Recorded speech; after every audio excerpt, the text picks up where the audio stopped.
안녕하십니까. 인천대교 주식회사 김용천 팀장입니다. 이번에 조인트 벤처 합의서 쟁점 사항과 대응 방안에 대해서 말씀을 드리겠습니다. 목차는 파트너십의 형태, 그 다음에 책임의 관계, 조인트 벤처를 하는 이유, 파트너사의 선정 기준, 조인트 벤처 어그리먼트 구성, JV 어그리먼트의 주요 쟁점 사항, 각 쟁점별 대응 방안으로 준비를 하였습니다. 우선 파트너십의 형태입니다. 저희 제목이 조인트 벤처라고 되어 있는데 통상적으로 한 회사가 혼자 프로젝트를 수행하는 게 아니고 두 개 이상의 회사들이 모여서 파트너십의 형태를 취하는 경우가 종종 있습니다. 두 가지로 이제 구분이 되는데요. 첫 번째가 이제 공동이행 방식이라고 해서 조인트 벤처, 그 다음에 분담이행 방식이라고 해서 컨소시엄이 있습니다.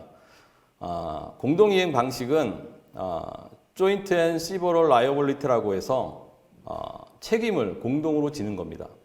그러니까 수익과 손실을 같이 공유를 하는 겁니다.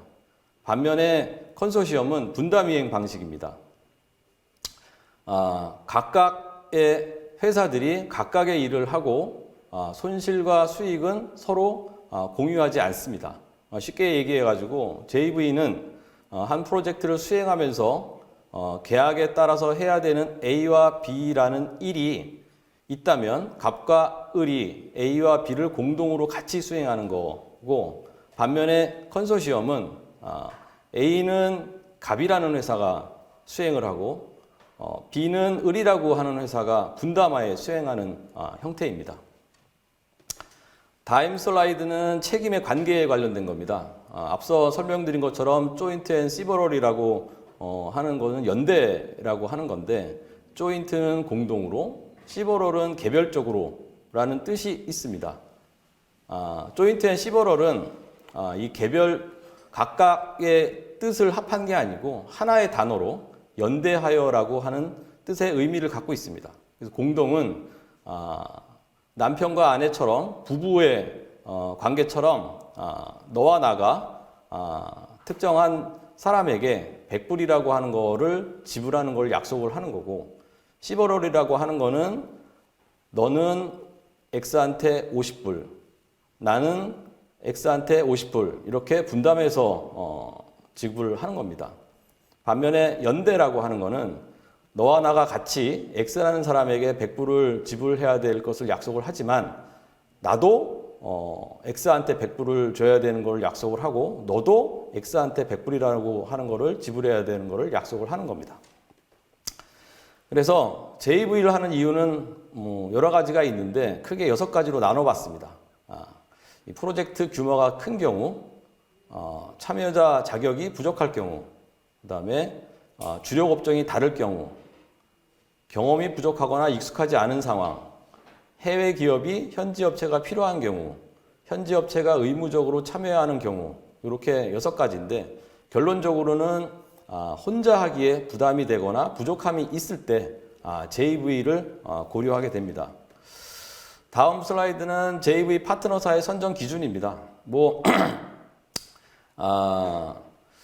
파트너사라는 거는 아까도 말씀드린 것처럼 연대해서 책임을 지는 거고, 만약에 연대해서 책임을 지는 파트너사가 문제가 생기면 본인이 이제 전체적인 책임을 지는 그런 그 파트너의 형태이기 때문에 파트너사를 선정을 할 때 다양한 형태의 이제 그 선정 기준을 가지고 선정을 합니다.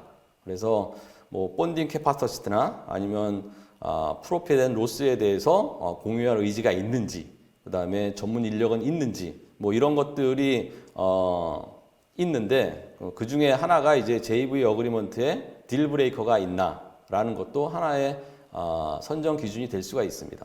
이게 JV 어그리먼트라고 하는 거에 대해서 각각의 많은 조항들이 있는데 이게 자신들이 추구하는 방향하고 맞지 않는 경우가 있습니다. 그래서 아무리 좋은 파트너사라고 하더라도 이 방향성이 틀리면 같은 팀으로서 하기가 좀 어려운 상황이 될 수 있기 때문에 JV사 파트너사를 선정하기 전에 이런 그 기준들을 가지고 저희가 파트너사들을 선정을 하고 있습니다.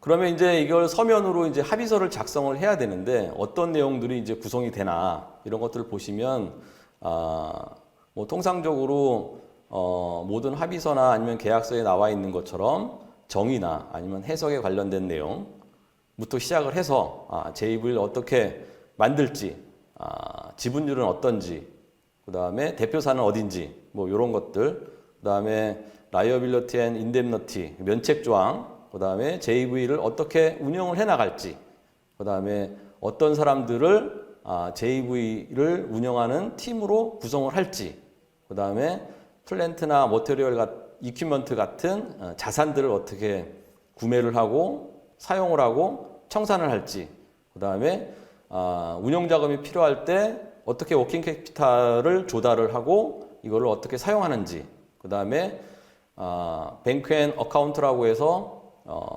JV의 자금을 어떻게 인출을 하고 회계처리는 어떻게 하는지, 이런 것들이 이제 JV 어그리먼트의 이제 구성 요소가 될 거고, 그 나머지 항목들은 통상적으로 이제 일반적인 계약서들에 들어가는 거에 준해서 작성을 하시면 됩니다. 그리고 특히 이제 부속 서류로 보면 그 본문에 담기가 어려운 상세한 내용들, 그래서 리소스를 어떻게 공급을 할 건지, 조직도는 어떻게 만들 것인지, 그 다음에 운영위원회에서는 어떻게 운영위원회를 구성을 하고 의사결정을 어떻게 할 건지, 그 다음에 직급별 급여는 어떻게 처리를 할 건지, 수준은 어떻게 달 건지, 이런 것들이 이제 JV 어그리먼트를 구성하는 요소들입니다. 제목에서 말씀드린 것처럼 어그리먼트라고 하는 거를 만드는 것도 이제 그 문화적으로, 그 다음에 조직적으로 이질감이 있는 회사들이 하는 거기 때문에 쟁점 사항이 이제 발생을 할 수가 있습니다. 우선 이제 법률적인 쟁점도 있지만 기술적인 쟁점에 중점을 두어 가지고 제가 실무적으로 느낀 바를 이제 공유를 드리고 싶어서 어떤 것들이 있을까 싶어서 한 7가지를 선정을 한번 해봤습니다. 첫 번째가 Exclusivity and Withdrawal이라고 해서 프로젝트와 조인트 벤처의 배타적인 권리와 참여를 처리할 수 있는 조건 있고, 두 번째가 Indemnification하고 Consequential Damage라고 해서 면책과 결과적인 손해, 이것도 잊지 말고 JV 어그리먼트 체결을 할 때 관심을 가져야 될 사항입니다. 그리고 제일 중요한 게 이제 어떻게 의사결정을 할지, 그 다음에 주관사의 역할은 무엇인지, 그 다음에 키 퍼스널 프로젝트의 조직은 어떻게 구성을 할지, 그 다음에 분쟁 해결 방법은 어떻게 가져갈 것인지, 마지막으로 우선 교섭권이라고 해서 Right of First Refusal이라고 하는 조항도 의무는 아니지만 고려를 할 수가 있습니다. 그러면 첫 번째 쟁점이 그 Exclusivity하고 Withdrawal입니다. 이 특정 프로젝트에 이제 공동으로 참여하기 위한 파트너링에서 JV를 유지하고 경우에 따라서는 프로젝트 참여를 철회할 수 있는 유연성을 둬야 됩니다.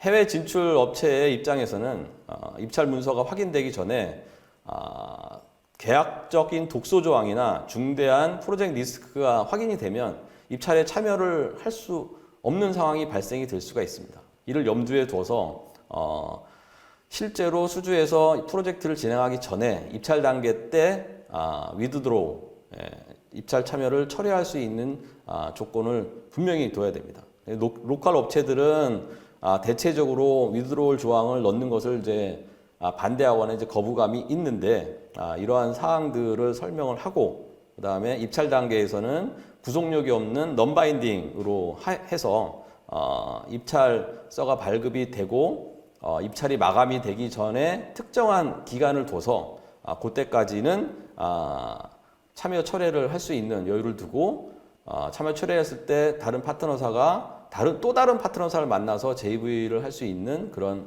룸을 만들어줘야 됩니다. 그렇게 된다고 하면 파트너사 위드로 조항을 넣고 싶어하는 파트너사들도 이해를 할 겁니다. 그리고 또 다른 하나의 방법은 이제 그 JV 어그리먼트를 이제 전 단계로 non-binding 프리비드 JV 어그리먼트 체결을 해서 한 단계, 두 단계 이렇게 단계적으로 이제 어그리먼트를 체결하는 방법도 있습니다. 두 번째로는 이제 indemnification하고 consequential damage인데, 요거는 이제 면책 조항하고 이제 결과적인 손해입니다. JV 둘 다 그 JV는 이제 앞서 말씀드린 것처럼 둘 또는 그 이상의 회사가 연대하여 하나의 프로젝트에 참여를 하는 건데, 그럼에도 불구하고 다른 한 파트너사가 고의로 또는 이제 잘못된 행위로 다른 파트너사에게 이제 피해를 입히면 안 됩니다. 그런 의미에서 면책 조항하고 결과적인 손해를 넣는데, 면책 조항 같은 경우는 그 대부분의 파트너사들이 뭐 크게 이견은 없습니다. 근데 저희가 이제 가끔씩 있거나 아니면 간과하는 게 결과적인 손해인데요. 이게 직접적인 손해에 대해서는 서로 책임을 질 수도 있지만, 감정적인 손해에 대해서까지 이제 책임을 지게 되면 그 범위가 너무 광대해지기 때문에 이런 거에 대한 면책 조항에 대해서 어느 정도의 이제 조건은 만들어 놓는 것이 맞습니다. 그래서 이거 컨시퀀셜 데미지 같은 경우에는 이런 그 JV 어그리먼트뿐만 아니라 뭐 언더테이킹 레터 아니면 발주처와의 계약 이런 것들을 포함해 가지고 너무 광범위하게 책임을 지는 거에 대해서 막을 수 있는 방편으로 컨시퀀셜 데미지 조항을 넣을 수가 있습니다. 또 다른 이제 쟁점 사항이 이제 의사결정입니다. 이게 그 JV를 하다 보면 이제 50대 50일 수도 있지만, 결과적으로 이제 대표사가 있어야 되는데, 대표사 같은 경우는 이제 대표권을 주장을 하고, 참여사 같은 경우는 참여사임에도 불구하고 더 많은 이제 의사결정에 하고자 하고 싶은 것이 이제 당연한 겁니다. 그래서 통상적으로 JV를 해서 이제 프로젝트를 운영을 하게 되면 유제큐티브 커미티라고 해서 운영위원회 같은 거를 이제 만들고, 원칙적으로는 이제 만장일치로 하는 거를 이제 원칙을 세워야 됩니다.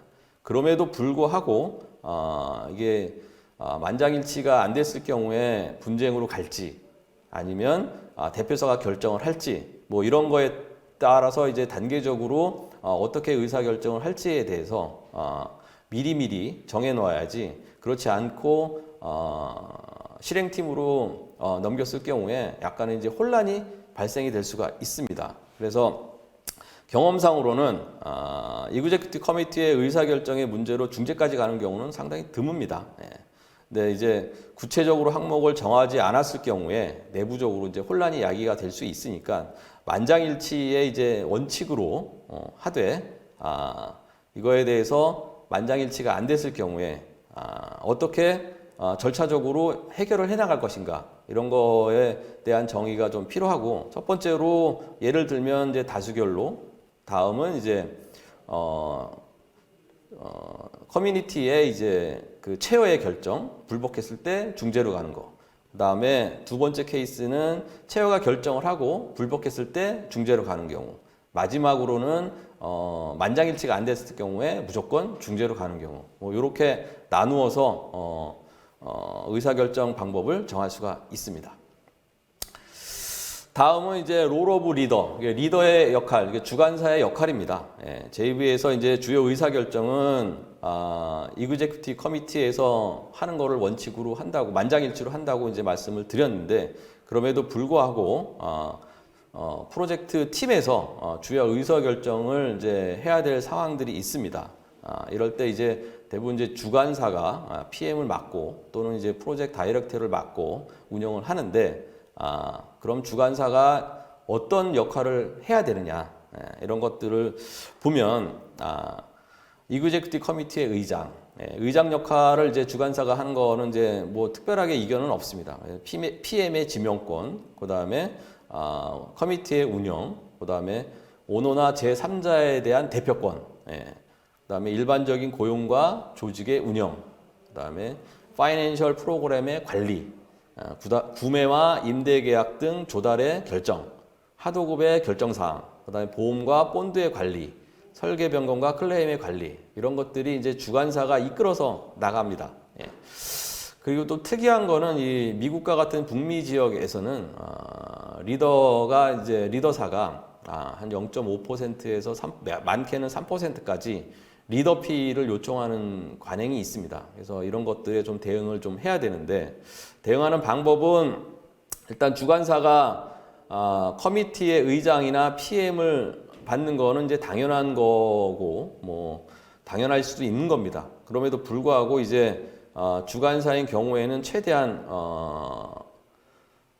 자기의 권한을 이제 확대를 해야 되고 만약에 참여사로 참여를 하게 된다면 주관사의 역할을 최대한 줄일 수 있게 그렇게 이제 JV 어그리먼트에서 리더의 역할을 이제 정하는 그 과정을 거쳐야 됩니다. 그래서 PM이 행사할 수 있는 인사권이나 그 비용 지출을 JV 어그리먼트에 명확히 명시하에서 제한할 수가 있습니다. 그래서 뭐 통상적으로 뭐 100만 불 10억 뭐 이렇게는 이제 커미티의 의견을 승인을 받아야 집행을 할 수 있다. 뭐 이런 식으로 이제 금액을 지정을 하는 경우가 있고, 그다음에 키 퍼스널에 대한 교체 권한이 없음. 이거는 이제 앞서 말씀드린 것처럼 이제 조직도가 이제 어그리먼트에 들어가면서 조직도에서 이제 각 키 퍼스널별로 각 제휴에 참여하는 업체들이 이제 지명권을 갖게 됩니다. 그래서 그 지명권이 있는 키 퍼스널에 대해서는 PM이 함부로 교체 권한을 가질 수 없는 뭐 이런 조건을 넣을 수도 있고요. 다만 이제 주관사가 아닌 경우에는 이제 다음과 같은 조치를 취할 수가 있습니다. 주관사가 아니고 이제 참여사로 하는 경우에 커미티의 의사결정사항을 모두 만장일치로 하는 겁니다.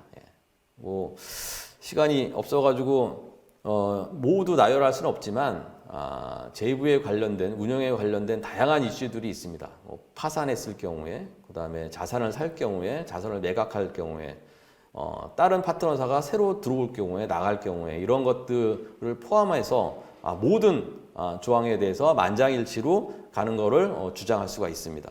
다음으로는 이제 PM의 권한을 이제 축소시키는 것도 한 가지 이제 방법이 될 수 있습니다.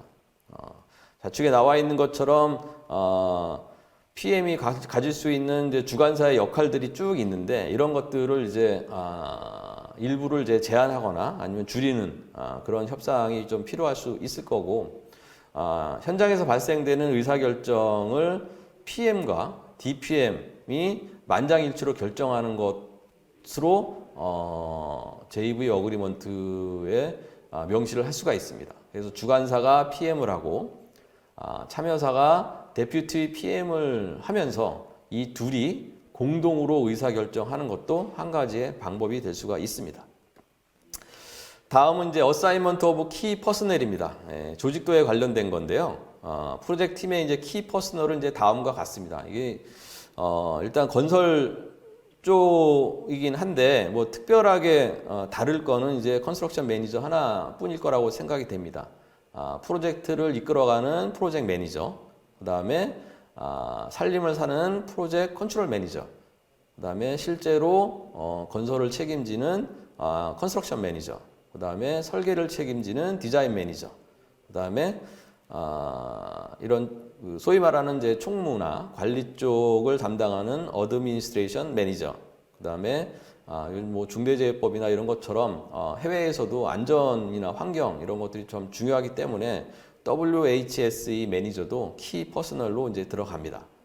그래서 둘 이상의 회사가 하나의 조직을 만들다 보면 이 키 퍼스널에 대한 할당도 이제 논쟁거리가 됩니다. 그래서 앞서 그 의사결정이나 이런 데 말씀드린 것처럼 주관사가 PM하는 거에 대해서는 뭐 당연하게 받아들일 수도 있고 뭐 당연할 수도 있습니다. 그럼에도 불구하고 그 다음 포지션들에 대해서 참여사 또는 주관사이더라도 최대한 키 퍼스널에 대해서 할당량을 최대한 많이 가져가려고 하고 그렇게 또 노력을 해야 됩니다. 그래서 자신들의 이제 목소리를 다 낼 수 있고 이런 그 환경을 만들 필요가 있습니다. 그래서 PM의 포지션에 대한 논쟁이 이제 발생이 되면 프로젝트 디렉터나 데퓨티 PM을 두어 가지고 각각의 역할을 나누는 것도 하나의 방법입니다. 그래서 굳이 PM 한 자리를 만들어 놓고 나머지 항목에 대해서 서로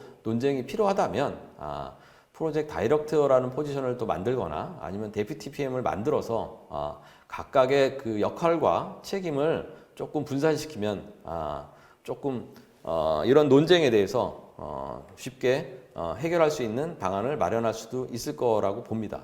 이제 제 경험상으로는 이제 우리나라 회사들은 CM보다는 이제 DM을 더 선호를 하고, 만약에 이제 주관사가 PM을 맡았을 경우에는 한국사가 프로젝트 컨트롤 매니저를 맡는 뭐 이런 식의 이제 딜을 좀 하기도 하고, 근데 반면에 이제 외국사 같은 경우는 의외로 컨스트럭션 매니저를 이제 선호를 하기도 합니다.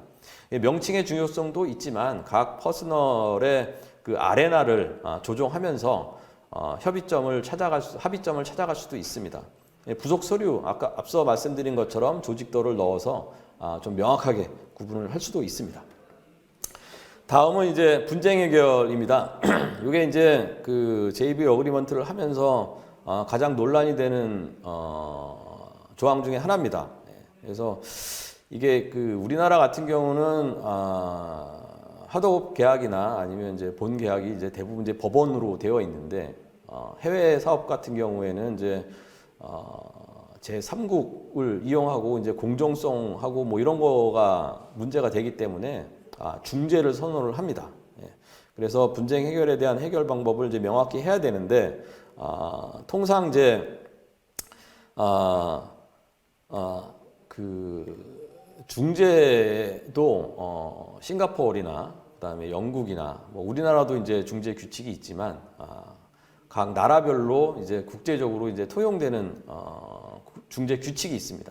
그래서 일반적으로 이제 그 싱가포르나 영국이나 미국을 뺀 나라에서 프로젝트를 진행을 하게 되면 ICC 룰을 이제 선정을 하고 그거에 대해서는 뭐 특별한 이견이 없습니다. 근데 이제 중재라고 하는 게 이제 어디를 이제 어떤 중재 규칙을 가져갈지, 그다음에 이제 중재인 수는 몇 명으로 할지, 중재지는 어디로 할지, 중재 언어는 무엇으로 할지, 중거법은 어디로 할지라는 거를 이제 명확히 명시를 해야 됩니다. 이거를 명시를 안 하고 애매하게 넘겨왔을 때 만약 분쟁이 발생이 되면 해결하기가 상당히 곤란해집니다.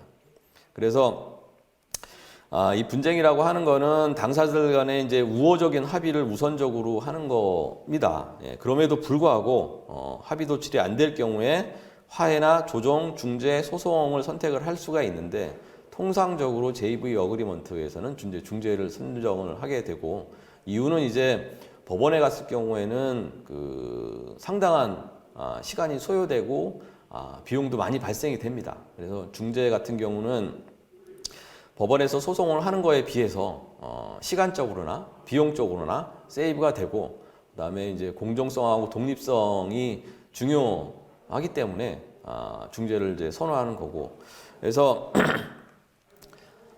사실 이제 그 논쟁이 되는 거는 몇 가지가 있는데, 중재인 수 같은 경우도 사실은 뭐 논쟁거리는 아닙니다.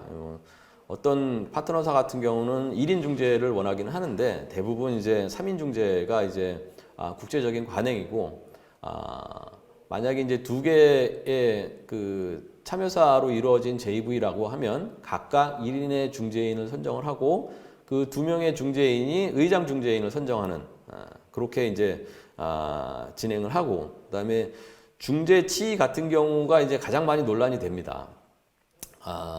일단은 뭐 언어적인 문제, 그다음에 문화적인 문제, 뭐 이런 것들을 고려를 해야 되는데, 우리나라 회사들 같은 경우에는 사실 그 영어에는 익숙하지만 뭐 스페인어나 이태리나 이런 말에 이제 익숙하지가 않기 때문에 최대한 영어권에 이제 중재지를 이제 선정을 하는 거를 이제 관철을 시켜야 됩니다. 그래서 영국이나 뉴욕 같은 경우도 있지만 대부분 이제 파트너사라고 협의할 때 지리적인 거리 뭐 이런 것들을 했을 경우에 싱가포르를 최우선으로 하는 게 좋지 않나 이런 생각을 하고 있고, 그다음에 언어는 물론 영어를 중재 언어는 영어로 하는 거로 그렇게 해야 될 것 같습니다.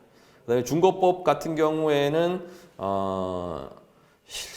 실제로 중재가 싱가포르나 영국에서 이루어진다고 손치더라도 실제로 프로젝트가 진행되는 지역의 법이나 제3국의 법을 정하는 것이 이제 통상적입니다. 그래서 만약에 미국에서 프로젝트가 진행이 되더라도 중재 규칙은 ICC 룰을 지키고 중재는 싱가포르에 하더라도 중거법은 미국 법을 또는 특정한 주법을 따르는 거로 정하기도 합니다. 다음은 Right of First Refusal입니다. 이거는 뭐 의무적으로 들어가는 건 아니고 해외 사업을 하다 보면 현지 업체나 로컬 업체들하고 이제 JV를 하는 경우가 있습니다. 그래서 한국 회사가 이제 해외에서 현지 회사와 JV를 하는 경우에 현지 회사의 리소스를 활용하는 것이 이제 원가를 낮추는데 이제 좋은 방법이기도 합니다. 동시에 이제 현지 회사도 자신의 리소스를 투입하기를 이제 희망하는 경우가 많기 때문에 Right of Refusal, First Refusal 조항을 종종 이제 논의를 하게 됩니다. 이 Right of First Refusal이라는 것은 그 제3자와의 거래 조건을 교섭하기 전에 먼저 가능한 리소스가 있는 JV사의 파트너의 거래 조건을 교섭해서 해야 하는 의무를 부여하는 계약적 권리입니다. 그래서 통상적으로 이제 그 JV 파트너사가 제3자의 오퍼와 비교해서 좀 경쟁력 있는 오퍼를 제공한다면 우선적으로 협상할 수 있는 권리를 제공하는 건데 이건 굳이 마다할 필요는 없습니다. 다만 이제 JV라고 하는 엔티티가 요청한 기일 내에 의사통보가 없거나 거절 의사를 전달받았을 경우에는 제3자와 협상을 할 수 있다는 조항을 삽입해야지 이거 시간적으로 질질 끌거나 이렇게 되면 JV 자체에 이제 손실을 가할 수 있기 때문에 이거에 대한 그 제한 조항을 넣을 필요가 있습니다. 그리고 JV 파트너사로 결정될 정도의 현지 업체라면 리소스나 로컬 프리젠스 가격 면에서 우위를 가지고 있다고 할 수가 있고 다만 이제 과도한 이제 마진이나 계약 조건을 요구를 한다면 거절할 수 있는 조항도 분명히 JV 어그리먼트에 넣어야 JV를 보호하고 그 다음에 JV에 참여하는 참여사로서의 권리와 이익을 확보할 수 있을 것이라고 봅니다. 제가 준비하는 거는 여기까지입니다. 그래서 해외 사업을 진행을 하면서 JV 어그리먼트를 체결할 경우가 종종 있을 터인데 이러한 쟁점 사항들하고 대응 방안을 숙지를 한다면 어떤 프로젝트에서든 좋은 프로젝트를 완료를 하고 수익을 낼 수 있는 그런 기회를 만들 수 있을 거라고 믿습니다. 감사합니다.